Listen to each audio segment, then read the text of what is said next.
আসসালামু আলাইকুম প্রিয় ছাত্রছাত্রীরা, আশা করি তোমরা ভালো আছো। উদ্দীপনা প্রাইভেট সেন্টার পক্ষ থেকে আমি মোহাম্মদ রায়হান কবির নতুন আরও একটা ভিডিওতে তোমাদের স্বাগত। আজকে আমি কথা বলবো এইচএসসি বা আলিমবাগ যারা আছো তাদের আমি ইতিহাসের দ্বিতীয় পত্রটা নিয়ে। তাহলে চলো ভিডিওটা শুরু করি।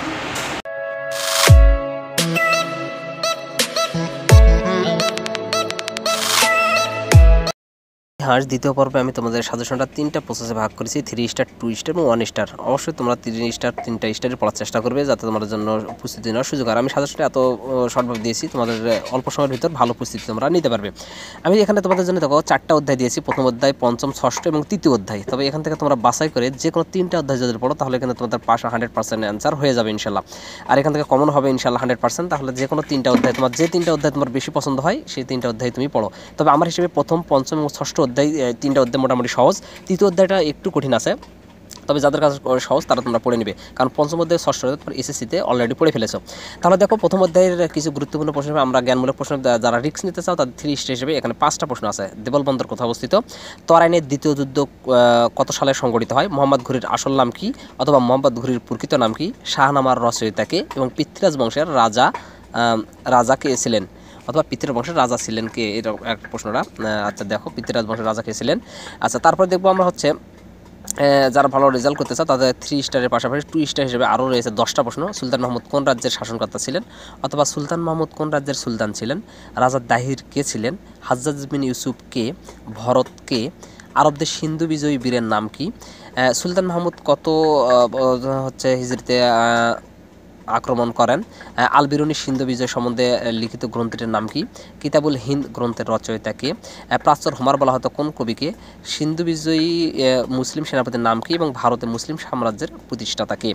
আচ্ছা, এবার আমরা দেখে নেব 3 স্টার, 2 স্টার এবং 1 স্টার হিসেবে এখানে রয়েছে আরও 11টা প্রশ্ন। সম্রাট মন্দিরটি কোথায় অবস্থিত? রাজা দাহিরের পত্নীর নাম কি? ভারতে প্রথম মুসলিম সুলতান কে ছিলেন? গজনী বংশের প্রতিষ্ঠাতাকে? আরবদের সিন্ধু অভিযানের প্রাককালে সিন্ধু ও মুলতানের রাজা কে ছিলেন, অথবা কে সিন্ধু ও মুলতান জয় করেন? 6 নম্বরে দেখতে পাচ্ছি ভারতবর্ষের প্রাচীনতম জাতির নাম কি? তরাইনের প্রথম যুদ্ধ কত খ্রিস্টাব্দে সংঘটিত হয়? সুলতান মাহমুদ কত সালে সোমনাথ বিজয় করেন? সুলতান মাহমুদের পিতার নাম কি?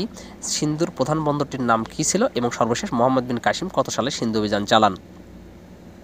সবগুলো প্রশ্নই তোমাদের জন্য ইম্পর্টেন্ট, এই জন্য চেষ্টা করবে সবগুলো প্রশ্নই একটু পড়ার, একবার করে হলেও পড়ে নেবে। আমরা এবার চলে যাব প্রথম অধ্যায়ের কিছু অনুধাবনমূলক প্রশ্ন। এখানে 5টা প্রশ্ন রয়েছে। যারা 3 স্টেজ হিসেবে রিস্ক নিতে তাদের জন্য রয়েছে। তরাইনের দ্বিতীয় যুদ্ধের গুরুত্ব ব্যাখ্যা করো। মোহাম্মদ বিন কাসিমের মৃত্যুর প্রকৃত কারণ ব্যাখ্যা করো। সুলতান মাহমুদ ভারত অভিযানের মূল উদ্দেশ্য কী ছিল এবং কেন? ভারতবর্ষকে নৃতত্বের জাদুঘর বলা হয় কেন? এবং 5 নম্বরে দেখতে পাচ্ছ আলাউদ্দিন হোসেনকে জাহান সুজ বলা হয় কেন? ব্যাখ্যা করো। যারা ভালো রেজাল্ট করতে চাও অনুধাবন প্রশ্ন হিসেবে 3 স্টেজের পাশাপাশি থাকছে 2 স্টেজ হিসেবে রয়েছে আরও 6টা প্রশ্ন। আলবিরনির পরিচয় দাও, সতীদাহ প্রথা কি? ব্যাখ্যা করো। সিন্ধু অভিযানের প্রত্যক্ষ কারণ ব্যাখ্যা করো। কুতুবুদ্দিন আইবেক দ্বিতীয় হাতেম তাই বলা হয় কেন? 5 নম্বরে দেখতে পাচ্ছ আরবদের সিন্ধু বিজয়ের প্রাককালে ভারতের সামাজিক অবস্থার বিবরণ দাও। এবং 6 নম্বরে দেখতে পাচ্ছ সড়কে আজম বলতে কি বোঝায়? ব্যাখ্যা করো। 4 নম্বর প্রশ্নটা কুতুবে আইবেক হবে। এখানে প্রশ্ন একটা সহজ আছে, পরে লিখতে একটু সমস্যা হয়ে গেছে। কুতুবুদ্দিন আইবেক কে দ্বিতীয় হাতেম তাই বলা হয় কেন? প্রশ্নটা হবে। আচ্ছা, তোমরা একটু বুঝে নিও। তারপরে আমরা চলে যাব পরবর্তী প্রশ্ন।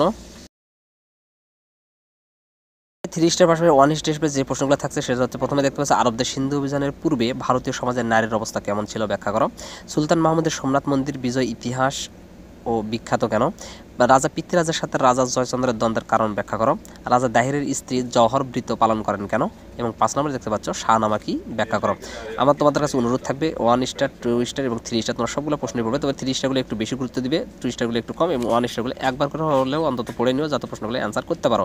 কারণ কত সময় 1 স্টার থেকে প্রশ্ন কিন্তু হয়ে যায়, যে 3 স্টার থেকে বারবার প্রশ্ন হবে এমন কিন্তু নয়। তবে গুরুত্বের দিক দিয়ে আমি তোমাদের পড়ার সুবিধার্থে প্রশ্নগুলো সেভাবে দিয়েছি, তোমরা সেভাবে প্রস্তুতি নিতে পারবে।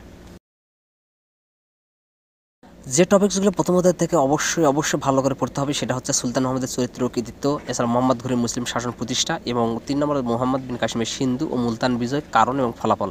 এই 3টা বিষয় অবশ্যই বেশি গুরুত্ব পড়বে। এছাড়াও তোমরা বোর্ডের সিদ্ধান্ত হিসেবে তোমরা দেখতে পারো ঢাকা, যশোর, দিনাজপুর ও রাজশাহী বোর্ড 2022 সালে প্রশ্ন। এছাড়াও ঢাকা, কুমিল্লা, ময়মনসিংহ, বরিশাল বোর্ড 2023 সালে প্রশ্ন। এক্ষেত্রে নিজেদের বোর্ড 23 সালের প্রশ্ন বাদ দিয়ে অন্য বোর্ডগুলো পড়বে। তবে চেষ্টা করে যে সবগুলো বোর্ডে 23 সালে পড়তে পারো, তাহলে তোমার জন্য কিন্তু বেশি ভালো হবে, কারণ 22 আর 23 সাল মিলে কিন্তু তোমাদের প্রশ্ন হয়ে যাবে। আচ্ছা, তারপর আমরা চলে যাবো তৃতীয় অধ্যায়ের কিছু গুরুত্বপূর্ণ জ্ঞানমূলক প্রশ্ন হিসেবে। তোমরা প্রথমে দেখতে পাচ্ছ বাবর শব্দের অর্থ কী? সম্রাট শাহজাহানের পিতার নাম কি? পানিপথের প্রথম যুদ্ধ কত সালে সংঘটিত হয়? এবং 4 নম্বর মুঘল সাম্রাজ্যের প্রতিষ্ঠাতাকে? এবং সর্বশেষ দেখছো মনসব শব্দের অর্থ কী? অবশেষে 3 স্টারের পর 2 স্টারে তোমাদের জন্য থাকছে আরও 4টা প্রশ্ন। বৈরাম খান কে ছিলেন? পানিপথের দ্বিতীয় যুদ্ধ কত সালে সংঘটিত হয়? 12 ভূঁইয়াদের নেতা কে ছিলেন? এবং 4 নম্বরে দেখতে পাচ্ছ তাজমহলের প্রধান স্থপতির নাম কি? এবার 1 স্টার হিসেবে যে প্রশ্নগুলো থাকছে সেখানে 10টা প্রশ্ন রয়েছে। প্রথমে দেখতে পাচ্ছ কোন সম্রাট তাজমহল নির্মাণ করেন? দস্তুরুল আমল কি? নূরজাহানের প্রকৃত নাম কি ছিল? দিল্লির শেষ সুলতান কে ছিলেন? শাহজাহান নামা কে রচনা করেন? 6 নম্বর সম্রাজ্ঞী মমতাজ মহলের প্রকৃত নাম কি? 7 নম্বরে দেখতে পাচ্ছ হাজার দিনারি কাকে বলা হয়? 8 নম্বরে দেখতে পাচ্ছ আদুলি ও শিকি কি? এবং 9 নম্বরে দেখতে পাচ্ছ মোহাম্মদ বিন তুগলক কয়টি পরিকল্পনা গ্রহণ করেন? 10 নম্বরে তোমরা দেখতে পাচ্ছ যে কোন সালে ভারতবর্ষে মুঘল সাম্রাজ্য প্রতিষ্ঠিত হয়। এই অধ্যায়ের অনুধাবনমূলক প্রশ্ন হিসেবে তোমাদের জন্য মাত্র 3টা প্রশ্ন থাকছে 3 স্টারের। সেটা হচ্ছে দিনে ইলাহির প্রকৃত উদ্দেশ্য কী ছিল? 2 নম্বর মনসবদারি প্রথা কি বুঝিয়ে লেখো। এবং 3 নম্বরে দেখতে পাচ্ছ কবুলিয়ত ও পাট্টা বলতে কি বোঝায় ব্যাখ্যা করো। ভালো রেজাল্ট করতে চাও তার জন্য 3 স্টারের পাশাপাশি এখানে 2 হিসেবে আরও 5টা প্রশ্ন রয়েছে। সম্রাট আওরঙ্গজেবকে জিন্দাদেব বলা হয় কেন? তারপরে দেখতে পাচ্ছ the Prince of the builders of the engineering king কাকে এবং কেন বলা হয়? তারপরে দেখতে পাচ্ছ 3 নম্বর সম্রাট জাহাঙ্গীর ছিলেন ন্যায় বিচারক, ব্যাখ্যা করো। 4 নম্বর বাবরনামা কি, ব্যাখ্যা করো। এবং 5 নম্বর দেখতে পাচ্ছ মুঘলদের পরিচয় দাও। 1 নম্বর প্রশ্নটা হবে সম্রাট আওরঙ্গজেবকে জিন্দাপীর বলা হয় কেন? শেষ ধাপ 1 স্টার হিসেবে তোমাদের জন্য রয়েছে 12টা প্রশ্ন। এখানে রয়েছে প্রথমে রয়েছে তুজুক বাবরি সম্পর্কে কি জানো লেখো। দ্বিতীয় প্রশ্ন দেখতে পাবে পানিপথের প্রথম যুদ্ধ কেন সংঘটিত হয়েছিল? 3 নম্বর দাগ ও হুলিয়া বলতে কি বোঝো? 4 নম্বর কোন সম্রাটের আমলে মুঘল সাম্রাজ্য স্বর্ণযুগে উপনীত হয়? 5 নম্বর শাহজাহানের পুত্রদের মধ্যে উত্তরাধিকার সংঘর্ষের কারণ কি? 6 নম্বরে দেখতে পাচ্ছ রাজপুত নীতি বলতে কি বোঝায়? 7 নম্বর আইনি আকবরী কি, ব্যাখ্যা করো। 8 নম্বর শের শাহকে শাসক হিসেবে সম্রাট আকবরের অগ্রদূত বলা হয় কেন? 9 নম্বর সম্রাট আকবরের রাজপুত নীতির মূল উদ্দেশ্য ব্যাখ্যা করো। 10 নম্বর পানিপথের প্রথম যুদ্ধেও বাবরের জয়লাভের কারণ কি, ব্যাখ্যা করো। প্রশ্নে তোমরা দেখতে পাচ্ছ জাত ও সওয়ার কি, ব্যাখ্যা করো। এবং সর্বশেষ 12 নম্বর প্রশ্নে দেখতে পাচ্ছ সম্রাট জাহাঙ্গীরের নাম সেলিম রাখার কারণ ব্যাখ্যা করো। দ্বিতীয় দিয়ে ভালো করতে গেলে অবশ্যই মূল বই থেকে যে টপিকসগুলো অবশ্যই পড়তে হবে সেটা হচ্ছে পানিপথের প্রথম যুদ্ধটা, তারপর আকবর ও রাজপুত নীতি, মমতাজ এবং শাহজাহানের তাজমহল, বাবরের কৃতিত্ব এবং 5 নম্বর শেরশাহ। এই টপিকসগুলো একটু ভালো করে পড়লে তোমরা নম্বর ভালো করতে পারবে। টপিকসগুলো ভালো করে পড়ার পর তোমরা বোর্ডের সৃজনশীল হিসেবে দেখতে পারো ঢাকা, যশোর, দিনাজপুর ও রাজশাহী বোর্ড 2022, এছাড়াও ঢাকা, কুমিল্লা, ময়মনসিংহ বোর্ড ও বরিশাল বোর্ড 2023। এক্ষেত্রে নিজ নিজ বোর্ডের 2023 সালের প্রশ্ন বাদ দিয়ে অন্য বোর্ডের প্রশ্নগুলো পড়বে। তবে তোমরা চেষ্টা করবে যদি সবগুলো 2022 এবং 23 সালের প্রশ্ন পড়তে পারো তাহলে তোমার কোনো রিস্ক থাকে না। তবে এইগুলো পড়লে ইনশাল্লাহ 100% কমন হয়ে যাবে। তারপর তোমরা যদি সময় পাও তাহলে পড়ে নেবে 22 এবং 23 সালের অল বোর্ড। মধ্যে জ্ঞানমূলক প্রশ্ন হিসেবে তোমরা প্রথমে 3 হিসেবে দেখতে পাচ্ছ 4টা প্রশ্ন। তমুদ্দিন মজলিস কত সালে গঠিত হয়? 2 নম্বরে দেখতে পাচ্ছ 21 দফার প্রথম দফা কি? 3 নম্বর মোহামেডান লিটারি সোসাইটির প্রতিষ্ঠাতাকে। এবং 4 নম্বরে দেখতে পাচ্ছ কত সালে যুক্তফ্রন্ট নির্বাচন অনুষ্ঠিত হয়? হিসেবে তোমরা এখানে দেখতে পাচ্ছ আরও 4টা প্রশ্ন। পাকিস্তানের জনসংখ্যার কত অংশের মাতৃভাষা বাংলা ছিল? 6 দফা কে ঘোষণা করেন? লাহোর প্রস্তাব কত সালে উপস্থাপিত হয়? এবং 4 নম্বরে দেখতে পাচ্ছ আওয়ামী লীগ কখন প্রতিষ্ঠিত হয়? তোমরা 1 হিসেবে দেখতে পাচ্ছ এখানে আর 5টা প্রশ্ন। পূর্ব পাকিস্তানের মুখ্যমন্ত্রী কে ছিলেন? মুসলিম লীগ কত সালে প্রতিষ্ঠিত হয়? দ্বৈত শাসনের প্রবর্তক কে? মুজিবনগর সরকার কত তারিখে গঠিত হয়? এবং সর্বশেষ ভারতবর্ষের সর্বশেষ গভর্নর কে ছিলেন? তোমার এবার পঞ্চম অধ্যায়ের কিছু গুরুত্বপূর্ণ প্রশ্ন হিসেবে প্রথমে 30 হিসেবে দেখতে পাচ্ছ 76 মন্বন্তর কেন ঘটেছিল? 2 নম্বর 1977 সালের নির্বাচনে আওয়ামী লীগ কেন জয়লাভ করে? তারপর দেখতে পাচ্ছ 6 দফাকে বাংলাদেশের মুক্তির সনদ বলা হয় কেন? এবং সর্বশেষ 4 নম্বরে দেখতে পাচ্ছ 21শে ফেব্রুয়ারি স্মরণীয় কেন, ব্যাখ্যা করো। হিসেবে তোমার এবার দেখতে পাচ্ছ 5টা প্রশ্ন। সিমলার ডেপুটেশন কি? 1954 সালের নির্বাচনে যুক্তফ্রন্ট বিজয়ের দুটি কারণ আলোচনা করো। অপারেশন সার্চলাইট কি, ব্যাখ্যা করো। এবং 4 নম্বরে দেখতে পাচ্ছ দ্বিজাতি তত্ত্ব ব্যাখ্যা করো। এবং 5 নম্বরে দেখতে পাচ্ছ আগরতলা মামলা কি, ব্যাখ্যা করো। তোমার এবার 1 হিসেবে তোমরা দেখতে পাচ্ছ এখানে প্রায় 8টা প্রশ্ন রয়েছে। প্রথমে দেখতে পাচ্ছ মৌলিক গণতন্ত্র কি, ব্যাখ্যা করো। 2 নম্বরে সংগ্রাম পরিষদ বলতে কি বোঝায়? আইয়ুব খানের পতনের কারণ কি ছিল, ব্যাখ্যা করো। 1944 সালের নির্বাচনের গুরুত্ব ব্যাখ্যা করো। 5 নম্বরে দেখতে পাচ্ছ 6 দফাকে মেঘনা কাটা বলা হয় কেন? 6 নম্বর পূর্ব পাকিস্তানের প্রতি সামাজিক বৈষম্যের বর্ণনা দাও। 7 নম্বরে দেখতে পাচ্ছ যুক্তফ্রন্ট বলতে কি বোঝো? এবং 8 নম্বরে দেখতে পাচ্ছ লাহোর প্রস্তাবকে পাকিস্তানের প্রস্তাব বলা হয় কেন? আসলে আমার একটু সর্দি লেগেছে যার কারণে একটু কথাগুলো এলোমেলো হচ্ছে, একটু তোমরা কষ্ট করে একটু বুঝে নিও। পঞ্চম অধ্যায় থেকে যে অবশ্যই যে মূল বই থেকে যে বিষয়গুলো পড়তে হবে সেটা 1968 সালের আগরতলা মামলা, 1969 সালে গণ অভ্যুত্থান, 1966 সালে 6 দফা ও গুরুত্ব, 1954 সালে যুক্তফ্রন্ট এবং 5 নম্বরে ভাষা আন্দোলন। দেখে নেব বোর্ডের সৃজনশীল হিসেবে তোমরা যে প্রশ্নগুলো পড়বে ঢাকা, যশোর, দিনাজপুর, রাজশাহী 2022 সালের প্রশ্ন, এছাড়াও ঢাকা, কুমিল্লা, ময়মনসিংহ, বরিশাল বোর্ড 2023 সালের প্রশ্ন। এক্ষেত্রে নিজ নিজ বোর্ডে 2023 সালের প্রশ্ন বাদ দিয়ে অন্য বোর্ডগুলো পড়বে। আগে বলেছি আবার বলছি, তোমরা চেষ্টা করবে এই 2022 সাল এবং 23 সালের সবগুলো বোর্ডের প্রশ্ন পড়ায়। তারপরেও এই প্রশ্নগুলো আমি যে কয়েকটা দিচ্ছি এই কটা একটু বেশি করে পড়বে এবং অন্য বোর্ডগুলো একবার করে হলে প্রশ্নগুলো পড়ে নেবে, তোমাদের জন্য বেশি ভালো হবে আশা করি। উদ্দেশ্যে 6 অধ্যায়ে তোমরা গুরুত্বপূর্ণ প্রশ্ন হিসেবে 3 স্টেপ হিসেবে প্রথমে দেখতে পাচ্ছ লাহোর প্রস্তাব কত সালে পেশ করা হয় অথবা লাহোর প্রস্তাব কত সালে উপস্থাপিত হয়। দুইভাবে প্রশ্নটা যে কোনো একভাবে থাকতে পারে। বেলুচিস্তানের কসাই নামে পরিচিত ছিলেন কে, এবং 3 নম্বরে দেখতে পাচ্ছ মুজিবনগর সরকারের প্রধানমন্ত্রীর নাম কি। 3 স্টেপের পর 2 হিসেবে তার যে প্রশ্ন রয়েছে 4টা সিপাহী বিদ্রোহ কত সালে সংগঠিত হয়। চরমপত্র ও জল্লাদের দরবার অনুষ্ঠানটি পরিচালনা করেন কে।